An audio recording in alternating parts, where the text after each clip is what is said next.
Well, hello, everybody. Welcome to the Nourish Together Wellness Wednesday. And today I'm really glad to have a guest right here with me. This is Guigo, everyone. Hi everyone, I'm Guigo. Hello. Hi. Hi. I'm so glad you're here. Yeah, I am too.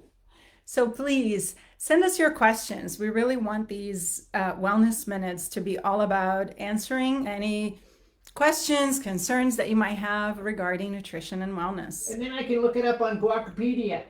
Yes. And then you help me answer some questions, yeah? Yeah.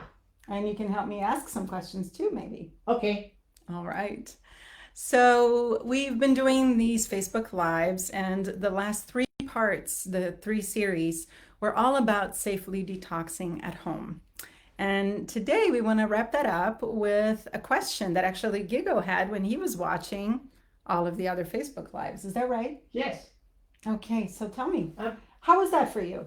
it was really good. I had a question about mindful eating, Aha. and I wondered if you could explain it a little bit because I'm not really big on the eating concept, so I'm ready to try.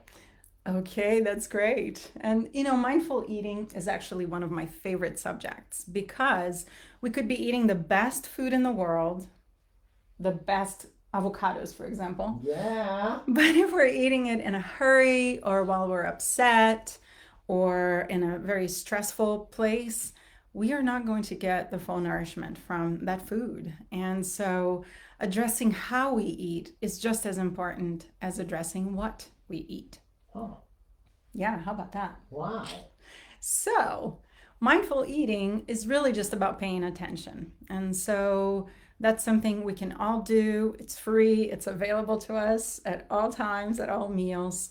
And one of the ways that we can kind of get started with that, because it's like, well, how do I pay attention, right? And I mean, many of us, if we're eating in a hurry, if we're eating while at work, for example, or eating in a car, sometimes we might even have that feeling of, oh, who ate my food, right? You have a bowl of food in front of you and you're eating while distracted, and then there's no more food, and you go, what just happened? Like if we don't pay attention, we don't send all of the cues to our bodies to start digestion, because digestion actually starts in the brain.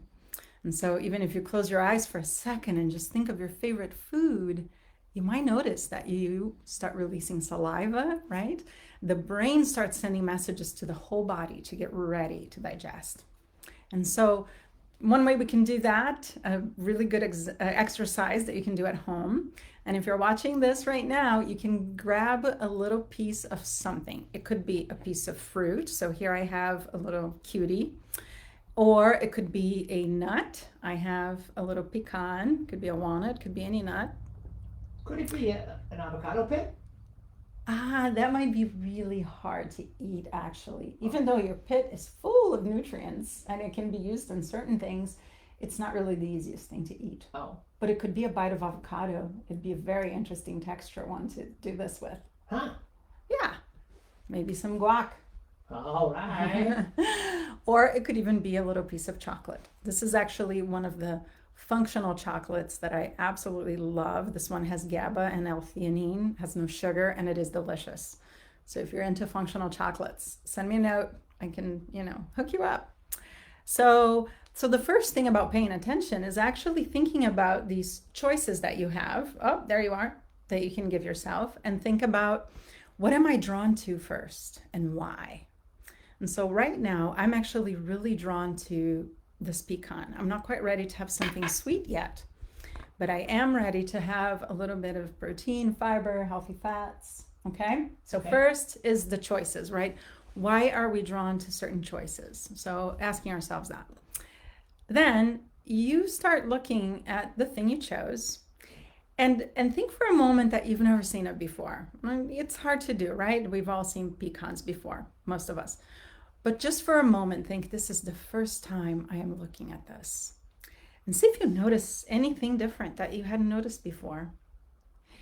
And even the fact that, a lot of these nuts, like walnuts, pecans, they look like the brain. And well, it turns out they have a lot of great nutrients for the brain.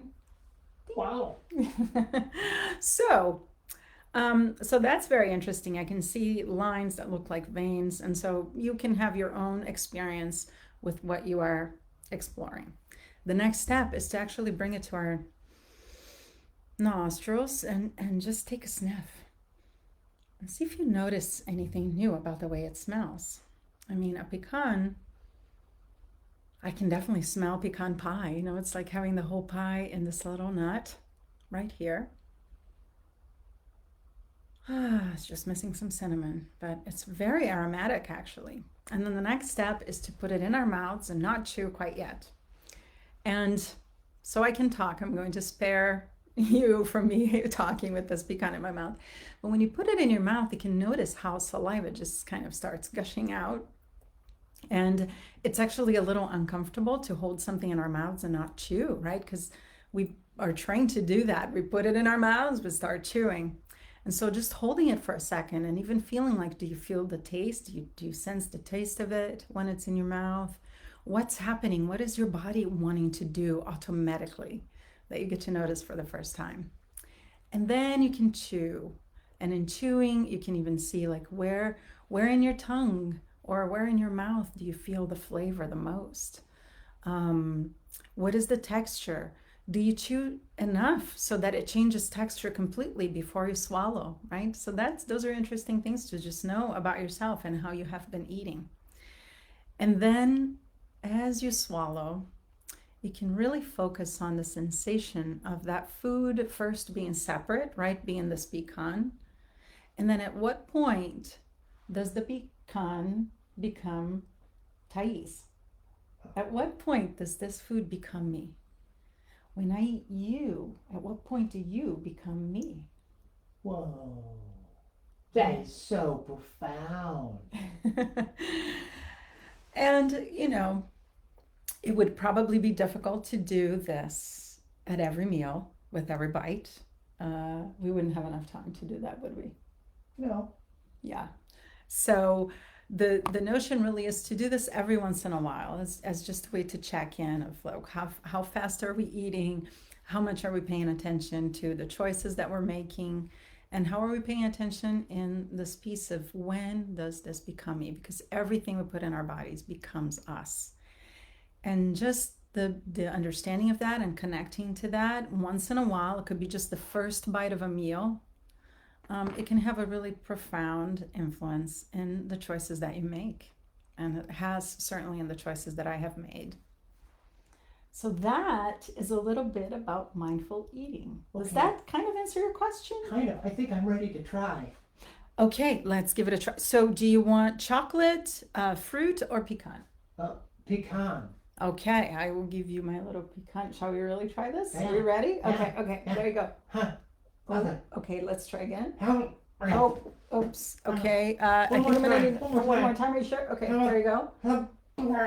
I'm so sorry. I guess I'm full of myself. Well, you're marvelous just as you are. Thank you. So, do you have any other questions about mindful eating or nutrition for today? Yes, yes. Yes. I was really curious about the Dirty Dozen because that sounds like a really cool movie. And who are the Dirty Dozen, and what can we do to fight them? Oh, what a great question. So, the EWG, the Environmental Working Group, puts out a list every year of the top 12 items. So, those would be fruits, vegetables, and it can include grains, but mostly they focus on fruits and vegetables.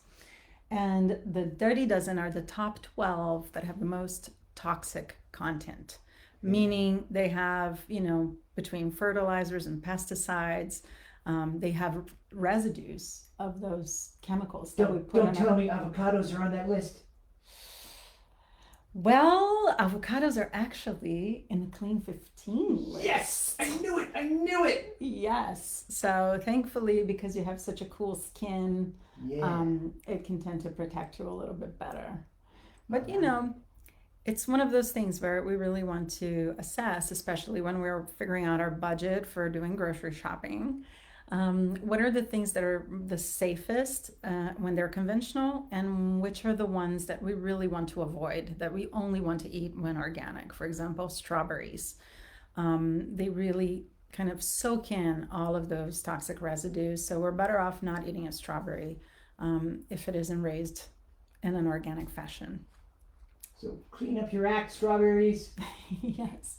And you know, the thing is, we can actually dive into what makes them dirty a little bit more, and we can do that in our next installment next week. Sweet. So join us next Wednesday at noon, and we'll continue the conversation. And please send us your questions. Yeah. And I gotta go find an airtight container and sit in the fridge. Okay. Okay. Thank you for joining. Thanks for having me. Bye. Bye, everyone.